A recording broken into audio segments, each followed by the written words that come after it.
দিবে না, মরিচ দিবে না, অমুক দিবে না। আমি ভাই আজকে তো সংবাদে দেখলাম তোদের পেঁয়াজ পচতেছে কেনার না লোক নাই, খুব দাপট দেখাইছে। দিমু না, দিস না, ঠিক না? তুই না দিলে বেটা কি হয়েছে? আমাকে বাংলাদেশের জমির অভাব আছে? আছে অভাব? আল্লাহ আমাদের থেকে তোরা নে। বাংলাদেশি জিনিস খাওয়ার যে কত স্বাদ এটা তোদের বোঝা দরকার। এজন্য সারা বছর আগ করে তাকায় থাকে ইলিশের লেগে। আমরা দেই ইলিশ, ওরা দেয় গাজা। কথা কয় না? আমরা তোমরা আলু দিও না, পেঁয়াজ দিও না, কোনো আপত্তি নাই, তবে আল্লাহর রাস্তায় গাজা দেওয়া বন্ধ করো। তোমাদের এই গাজা দিয়ে আমাদের এই দেশ ধ্বংস হয়ে যাচ্ছে। ওদের দেখা উচিত, বোঝা উচিত। ওরা মুসলমানের সাথে লাগতে আসে। এরা মনে করছে মুসলমান সংখ্যায় মনে হয় কম, বোম একটা মারলেই। এত সোজা না। আমরা সেই জাতি যারা ৩১৩ জন ১,০০০-এর মোকাবেলা করেছি। আমাদের সংখ্যা বেশি হওয়া দরকার নাই। ১,০০০ মুসলমান ১,০০,০০০-এর বিরুদ্ধে জিহাদ করতে পারার সামর্থ্য আছে আল্লাহ পাক দিয়েছে।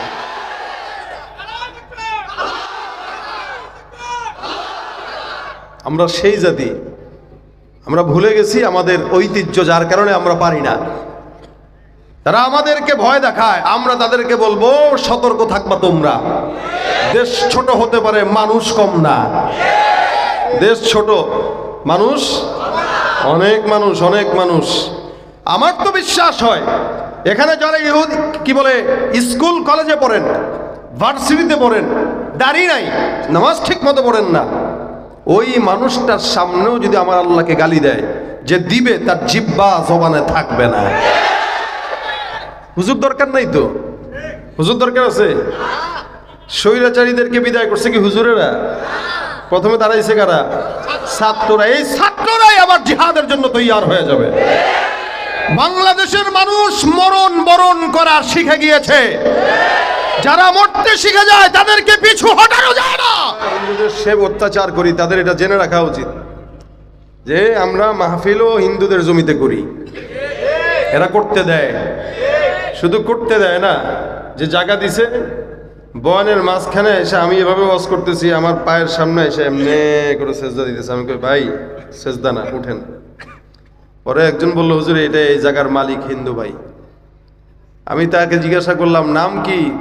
কয় নাম জানি না, পরিচয় জানি না। চোখ দিয়ে পানি বের হইতেছে তার। আমি বললাম আল্লাহ তুমি তাকে হেদায়েতের নূর দাও। আপনারা যেমন আমিন বলছেন, ওই লোকটা নিজেও আমিন বলছে। আমার কথা বলার মাকসাদ এটা ছিল না, বলে ফেললাম আর কি। তার মানে বুঝাইলাম এই দেশে হিন্দু মুসলমান ভালো আছে। কি আছে? আলহামদুলিল্লাহ, আমাদের ভিতরে কোনো দ্বন্দ্ব নাই। তবে কেউ যদি তৃতীয় পক্ষ আসে, দ্বন্দ্ব তৈরি করতে চায়, আমরা ঠিক থাকবো। এ দেশ রক্ষার জন্য, ইমান রক্ষার জন্য হিন্দু মুসলমান খ্রিস্টান এক লগে হওয়া লাগে, একসঙ্গে হব। তবুও সন্ত্রাসী যারা করে তাদেরকে আমরা ছাড় দেব না।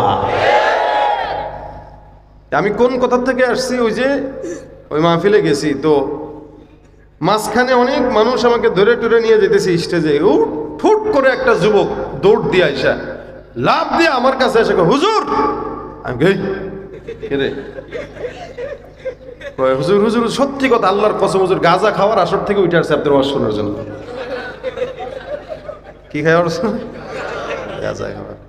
আমি চেহারার দিকে ভালো করে তাকাই, আমি কি কয় কি রে ভাই তুমি গাঁজা খাও, এটা আবার আমার বলে শুনাইতেছো কেন?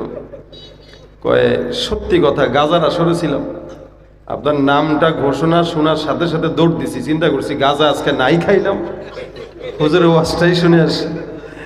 আমি কই এই হাত ধরে গাই, তুমি নিয়ত করো আর গাঁজা খাইবা না। এবার হাসে।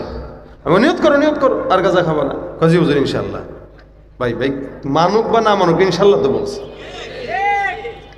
আমাদের দেশের যুবকেরা আগে গানের কনসার্টে যেত, আলহামদুলিল্লাহ এখন ওয়াজ মাহফিল শুনে, ঠিক না?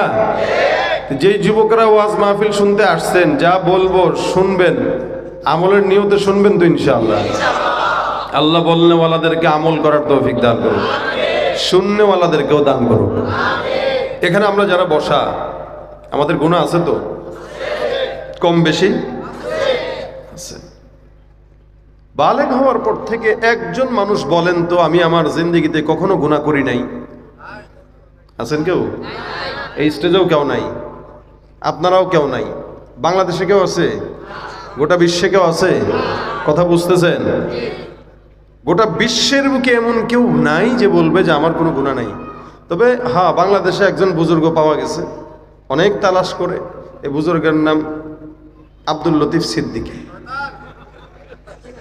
কি বলেন? কি জোরে বলেন না? আচ্ছা, সে বলে আল্লাহ পাক আমাকে নিয়ামত দেয়, আমি আল্লাহ পাকের শুকরিয়া করি, কিন্তু আমি আল্লাহর কাছে ক্ষমা চাই না, কারণ আমি গুনাহই করি নাই। তাই এমনি বলে আমার কোনো গুনাহ নাই,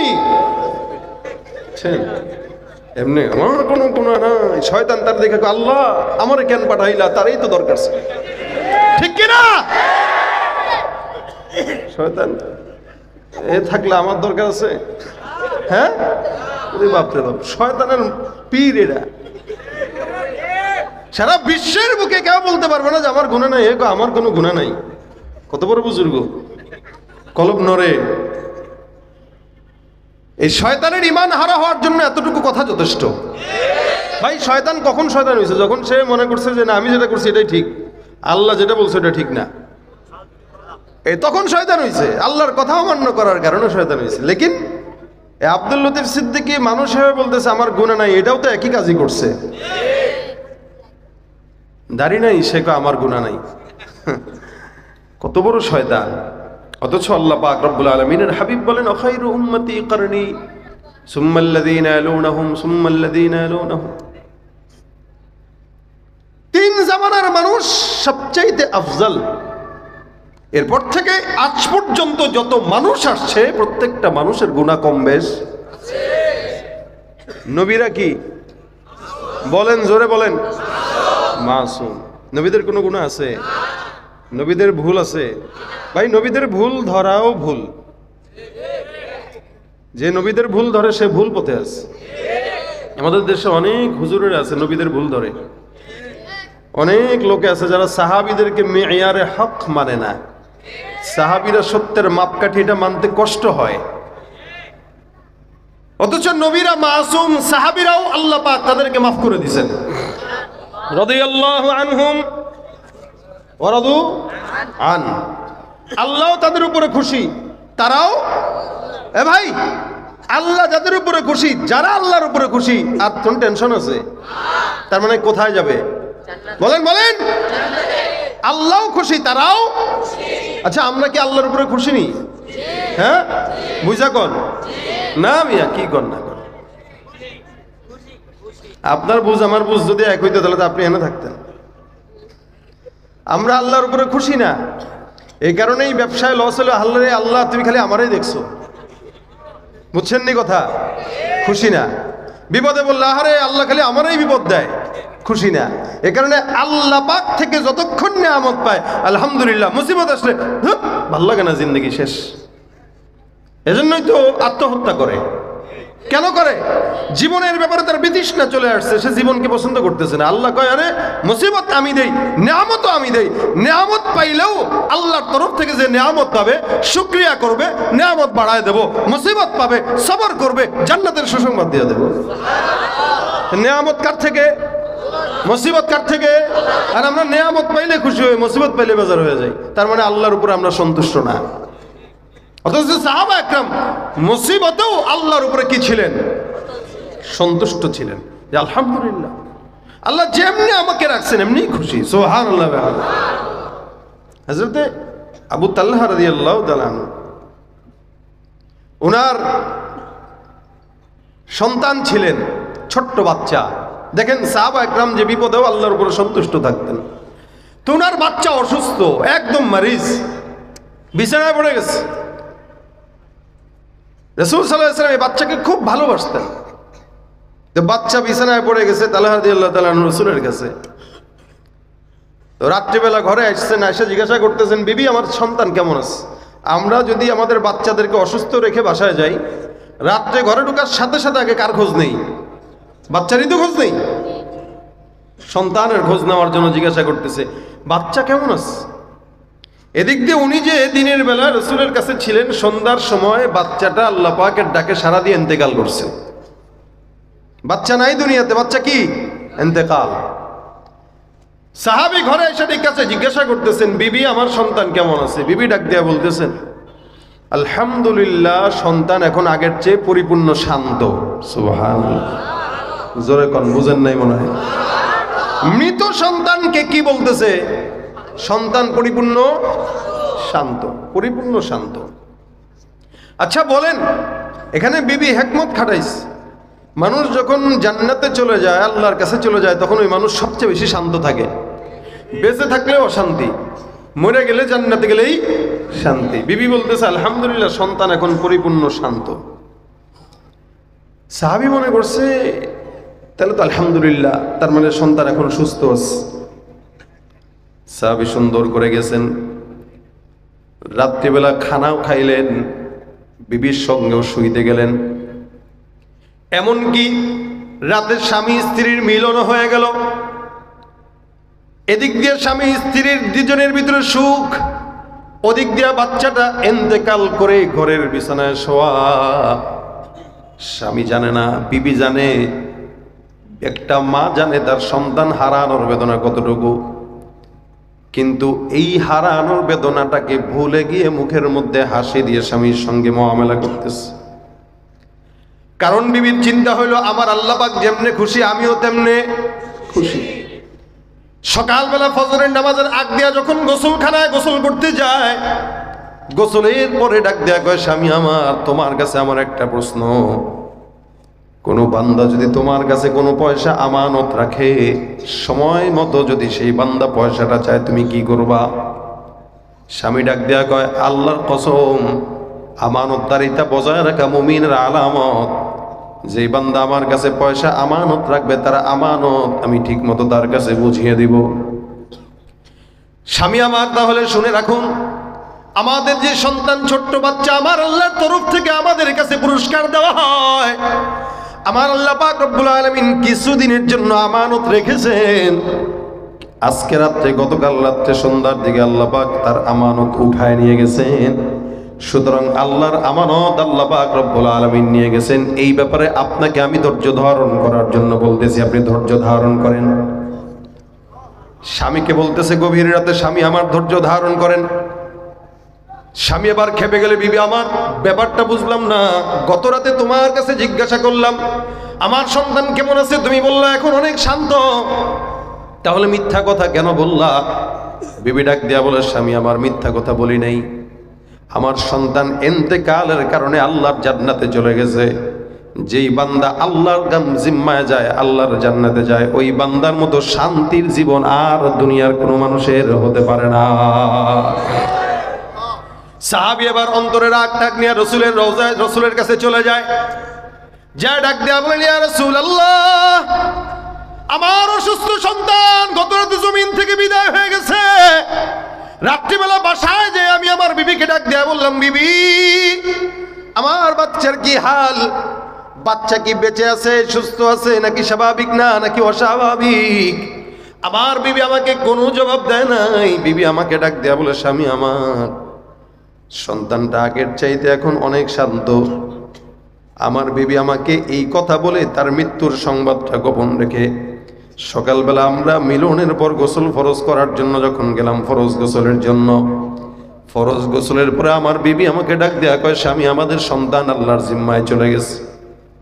নবী আমার রাগ উঠে গেছে। আমি তার সঙ্গে কথা না বলে আপনার দরবারে নালিশ নিয়ে চলে আসলাম। পয়গম্বর, আপনি বিচার করেন। নবী করিম সাল্লাল্লাহু আলাইহি ওয়াসাল্লাম ডাক দেয়া কয়, এরা তালহা, যেই কাহিনী তোমার বিবি তোমার সঙ্গে করছে, একজন উত্তম বিবি এর চাইতে ভালো কোনো কাজ করতে পারে না। আরে তোমার কাছে যদি রাত্রেবেলা বলতো, তুমি তো পেরেশান হয়ে যাইতে, ঠিক মতো ঘুম হইতো না, খানা হইতো না। তোমাকে রাতের ঘুম ঘুমাইতে দিছে, তোমাকে খানাও খাইতে দিছে, এমনকি তোমার সাথে সঙ্গী হয়ে তোমাকে সুখ দিয়েছে। সবর করো, আল্লাহ পাক যেটাকে নিয়ে গেছে এটার চেয়ে আরো 1000 কোটি গুণে বেশি ভালো একটা সন্তান তোমাকে আজকে রাত্রে দিয়ে দিবে ইনশাআল্লাহ। আজকের মিলনে তোমার বিবির গর্ভে আল্লাহ পাক তার চাইতেও দামি সন্তান দান করবেন। সাহাবী কয়, আলহামদুলিল্লাহ, আমার মাওলা যেমনে খুশি আমিও তেমনে খুশি। সুবহানাল্লাহ। এই জন্য আল্লাহ পাক বলেন রাদিয়াল্লাহু আনহুম ওয়া রাদু আন, তারাও সন্তুষ্ট, আমি আল্লাহ সন্তুষ্ট। আমার আল্লাহ পাক রব্বুল আলামিন বলেন এই কারণে মুসলমান নবীর উম্মতের দল, জমিনের মধ্যে যতগুলো বান্দা অতীতে চলে গেছে সবগুলো বান্দা ভালো। জামানা যত সামনের দিকে আগায় মানুষ তত জাহান্নামের দিকে আগায়। জামানা যত অতীতে মানুষ তত আল্লাহর নিকটে, জামানা যত সামনে মানুষ তত জাহান্নামের নিকটে। আজ থেকে 40 বছর আগের বাংলাদেশ এখনের বাংলাদেশ এক নয়। এটা 2024 সাল শেষ হতে চললো, ডিজিটাল বাংলাদেশ পার হয়ে স্মার্ট বাংলাদেশে আছি, ঠিক না? এই জন্যই তো রাস্তাঘাট সব পুকুর হয়ে রয়েছে। যারা রাস্তাঘাটে এতদিন ক্ষমতায় ছিল সবগুলো চুরি করছে আপনাকে টাকা দেয় নাই, এখানে দেয় নাই, দিলে রোডে ঘাটে দিনের বেলা পানি জমতো না, এটা চুরি কইরা এখন বিদেশে যায় ঘুরতেছে। ভাইরা আমার খুব বুঝেন, জামানা যত অতীতে মানুষ তত আল্লাহর জান্নাতের নিকটে। আল্লাহ পাক ডাক দিয়া বলেন ওয়াস-সাবিকুন আস-সাবিকুন ওয়াস-সাবিকুন আস-সাবিকুন উলাইকাল মুকাররাবুন ফি জান্নাতিন নাঈম সুল্লাতুম মিনাল আউয়ালিনা ওয়া কালিলুম মিনাল আখিরিন। আল্লাহ পাক রব্বুল আলামিন ডাক দিয়া বলেন জামানা যত রসুলের নিকটে মানুষ তত আল্লাহর জান্নাতের নিকটে। আজকে থেকে 100 বছর আগে যেই সন্তান জন্মগ্রহণ করেছে, আজকের জন্মগ্রহণ করা সন্তানের চাইতে 100 বছর আগে জন্মগ্রহণ করা সন্তান আল্লাহর নবীর নিকটে, তার মানে জান্নাতের নিকটে। শুধু তাই নয়, আজকের জন্ম নেওয়া সন্তান আগামীকালের সন্তান থেকে একদিন হলেও রসুলের নিকটে, ঠিক না? নবী বিদায় হয়েছেন 1400 বছর, 1450 বছর। তা যে ব্যক্তি আজ থেকে 100 বছর আগে জন্মগ্রহণ করছে সে কি ফিতনা পাইছে? যেই ফিতনা আগের কালের মানুষ কল্পনাও করে নাই, ওই ফিতনা এখন আমরা পকেটে নিয়ে ঘুরি। ভাইরা আমার দেখেন, আজ থেকে 30 বছর আগের কথা যদি চিন্তা করেন, রাস্তাঘাটে মা বোনেরা হাঁটতো, কোনো পর পুরুষ যদি নজরের মধ্যে পড়তো, 60 বছরের মুরব্বী হইলেও ঘন্টাটা নিচের দিকে দিয়া সুন্দর করে একটা গাছের নিচে লুকায় যাইত। দেখছেন না? ঘরের আড়ালে লুকায় যাইতো, মসজিদের চিবায় লুকায় যাইতো, যেন ছায়াও কোনো পরপুরুষ না দেখতে পারে। আর বর্তমান সময়ে নারীদের দিকে তাকান, আলহামদুলিল্লাহ কিছু ভালো নারী তো আছেই, অধিকাংশ নারীর অবস্থা যদি পরপুরুষ দেখে ওড়না দিবি তো দূরের কথা, ঘন্টা যেটা বুকের মধ্যে আছে ওইটারে সরায়া একবার দেখায় দেয়। ভাইরা আমার দেখেন, আমাদের সমাজের হালতটা এরকম। মা বোনরা এখন আর পর্দা করে না, যদিও বোরকা পরে, বোরকার মধ্যে শয়তান থাকে 100টা। এক সময় আমাদের মা বোনদেরকে বোরকা দেখছি, বোরকা ট্যাটন কাপড়ের পড়তো। ট্যাটন কাপড় চিনেননি? এমন কাপড় কুচকায় যায়, সিরা জোড়া দেওয়া, তালি দেওয়া, ভিতরে কিন্তু সুন্দর হুর। উপরে বোরকা থাকতো একদম নর্মাল, আর এখন ভিতরে কালি থাকুক যাই থাকুক না কেন, বোরকাটা এমন টাইট ফিট পরে, বোরকা দেখলেই শয়তান 10টা তার পিছনে লেগে যায়। ভাইরা আমার, এখন ফিতনা ইমানের সুরতে আসতেছে, নেক সুরতে আসতেছে, পর্দার সুরতে আসতেছে, টুপির সুরতে আসতেছে। এক সময় আমাদের মা বাবা দাদারকে দেখলাম সকালবেলা যখন ফজরের নামাজ পড়তো, নামাজের পর তেলাওয়াত ছাড়া ঘরের কোনো কাজে হাত দিত না। সকালবেলা সূরা ইয়াসিন, বিকেলবেলা সূরা ওয়াকিয়া, আর রাত্রিবেলা সূরা মুলক তেলাওয়াত না করে কেউ ঘুমাইতো না। আর এখন ঘরের মধ্যে কোরআন আছে, লেকিন পড়ার মানুষ নাই, ঠিক কিনা? আমি আমার নিজের বাবার কথা যদি বলি ভুল বলবো না। আমার বাবাকে আমি দেখেছি, এখনো পর্যন্ত দেখি 75-76 বছর চলতেছে। আমি বুঝ হওয়ার পর থেকে নিয়ে এখনো পর্যন্ত আমার বাবাকে আমি কোনোদিন জামাত ছাড়া নামাজ পড়তে দেখি নাই, আলহামদুলিল্লাহ। আলেম দিন নয়, সাধারণ মানুষ। 40 বছর সচিবালয়ে চাকরি করেছেন, তাবলিগের মেহনতের সঙ্গে সময় লাগাইছেন। আল্লাহর কসম, একজন আলেম আমার বাবার কাছে ইবাদতের দিক থেকে হার মেনে যায়। আপনি আপনার বাবার দিকে তাকান, দাদার দিকে তাকান, আপনার আমলের চাইতে আপনার বাবা দাদার আমল অনেক বেশি। জামানা যত রসুলের নিকটে, মানুষ তত জান্নাতের নিকটে। আমাদের মনে পড়ে আমরা ছোটবেলায় যখন ঘুম ভাঙতো, বাবার কোরআন তেলাওয়াতের আওয়াজে ঘুম ভাঙতো, মায়ের জিকিরের আওয়াজে ঘুম ভাঙতো। বর্তমান সন্তানদের ঘুম ভাঙে মা বাবার মোবাইল আর ফেসবুক ইউটিউবের আওয়াজে, ঠিক কিনা? এই জন্যই তো আমাদের সন্তানরা এখন এরকম বেহায়া হয়, বেলাজা হয়, বেশরম হয়, গাঁজাখোর হয়, ঠিক কিনা? কারণ মা বাবা যেরকম সন্তান সেরকম। আমার আল্লাহ ডাক দিয়ে বলে, হে ইমানদার, জামানা যত নবীর নিকটে, রাসূলের নিকটে, মানুষ তত জান্নাতের নিকটে, জামানা যত পিছনে, মানুষ তত পিছনে। এই জন্য মুসলমান নবীর উম্মত তাবেঈদের থেকে নিয়ে আজ পর্যন্ত সব বান্দা গুনাহগার। এই প্রত্যেকটা গুনাহগার বান্দাকে আল্লাহ পাক রব্বুল আলামিন আশার বাণী শোনায় দেন, বান্দা তোর গুনাহ যেখানে শেষ, আমি আল্লাহর দয়া সেখান থেকেই শুরু। তুমি পারো করতে মোচন অভাব দুঃখী লোকের, তুমি পরম মুক্তিদাতা মালিকে জগতের, তোমার কাছে চাই যে পানা আমরা প্রতিদিন, তোমার দয়ায় পূর্ণ আমার সারা নিশিদিন। দয়া করেন কে? ঘুমাইতেছেন আপনারা? দয়াময় আল্লাহ। এই জন্য আল্লাহ পাক বান্দাকে ডাক দিয়া বলেন, ওয়া আনিস্তাগফিরু রাব্বাকুম সুম্মা তুবু ইলাইহি। এ মুমিন, জমিনের মধ্যে তোমরা যারা গুনাহগার, প্রত্যেকটা গুনাহগারের জন্য আমি আল্লাহর আদেশ, 1 নম্বরে বান্দা সবাই মিলে ইস্তেগফার করো, 2 নম্বরে বান্দা তওবা করো। ইস্তেগফার মানে এই মুহূর্তে গুনাহ করলাম, এই মুহূর্তে আল্লাহর কাছে ক্ষমা চাওয়া। আর তওবা মানে সামনে কোনোদিন এই গুনাহটা আর করব না। আল্লাহ পাক রব্বুল আলামিন বলে 1 নম্বরে ইস্তেগফার করবা, 2 নম্বরে তওবা করবা। 1 নম্বরে কি? 2 নম্বরে কি? তওবা। ইস্তেগফার কোন বান্দা যদি করে, যতই গুনাহগার হোক, আল্লাহ পাক ক্ষমা করে কি করে না? কতটুকু দয়াময় আল্লাহ। পয়গম্বর ডাক দিয়া বলেন, মুহাব্বত, ভালোবাসা, প্রেম যখন আল্লাহ পাক বানায়, এটাকে 100 ভাগে ভাগ করেন। 100 ভাগের 1 ভাগ মুহাব্বত গোটা দুনিয়ার মধ্যে ছড়ায় দেয়। আসমানের মধ্যে ছড়ায়, জমিনের মধ্যে ছড়ায়, পাহাড়ের মধ্যে ছড়ায়, ইনসান জিন্নাত মাখলুকাত সবার ভিতরে 1 ভাগ মুহাব্বত দেয়। বাকি থাকলো 99 ভাগ। নবী করিম সাল্লাল্লাহু আলাইহি ওয়াসাল্লাম বলেন, উম্মত, বাকি 99 ভাগ মহব্বত কেবলমাত্র আমার আল্লাহ শুধুমাত্র বান্দাকে ক্ষমা করার জন্য আল্লাহর দিলের মধ্যে রেখে দিয়েছে।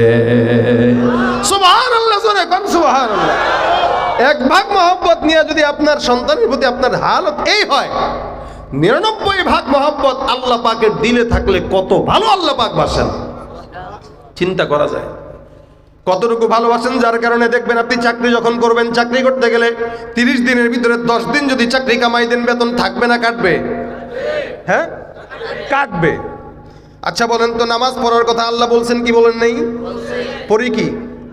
কখনো পড়ি, কখনো। আচ্ছা, আল্লাহ যদি চাইতো এই নামাজ ফজরেরটা না পড়লে নাস্তা খাইতে পারবি না, বেতন কাটা, পারতেন কিনা? যে ফজর পড়বা না, নাস্তা কিনতে পারবা না, এখানে একটা অটোমেটিক দরজা ফিট হয়ে যাবে, ওই দরজা দিয়ে নাস্তা ঢুকবে না, এনেই পড়ে থাকবে। জোহর পড়বা না তো দুপুরের খানা কিনতে পারবা না। আসর পড়বা না তো আসরের পরে চা পান ঢুকাও ভালো মতো গলা দিয়া, দরজা বন্ধ। মাগরিব পড়ো নাই, রাতের খাবার জুটবে না। এসা পড়ো নাই, চোখে আমি আল্লাহ তার কাটা লাগা রাখবো, ঘুমাইতে পারতি না। আল্লাহ চাইলে পারতেন কিনা? কিন্তু আল্লাহ পাক বরঞ্চ এত মহব্বত করেন যে যত বেশি শয়তান তারে তত নেয়ামত বাড়ায় দেয়। দেখবেন আমাদের দেশে ইমানদারদের তুলনায় শয়তানরা ভালো থাকে, সৎ ব্যবসায়ীর তুলনায় দুর্নীতিবাজ ভালো থাকে। কারণ আল্লাহ শয়তানরে ছাড় দেয়, দেখে বান্দা কোনো মতে নি ফিরে আসে, কিন্তু মনে রেখেন আল্লাহ ছাড় দেয়, ছেড়ে দেয় না। মা কানা রব্বুকা নাসিয়া, আল্লাহ পাক বলেন এই আপনার রব কিন্তু ভুলে না। তার মানে ছাড় দিয়ে ট্রাই করে, যখন দেখে এটা বেশি উঠতেছে তখন 40 মিনিটের মাথায় দিল্লি পাঠায় দেয়। কথা কি ক্লিয়ার না ভেজাল আছে? এটা হইল বাস্তবতা। আল্লাহ ছাড় দেয়, ছেড়ে না। এত মহব্বত আল্লাহ পাক করেন, যার কারণে 99 ভাগ মহব্বত আল্লাহ পাক তার দিলে রেখে দিয়েছেন শুধু বান্দাকে কি করার জন্য? কি করার জন্য? ক্ষমা করার জন্য।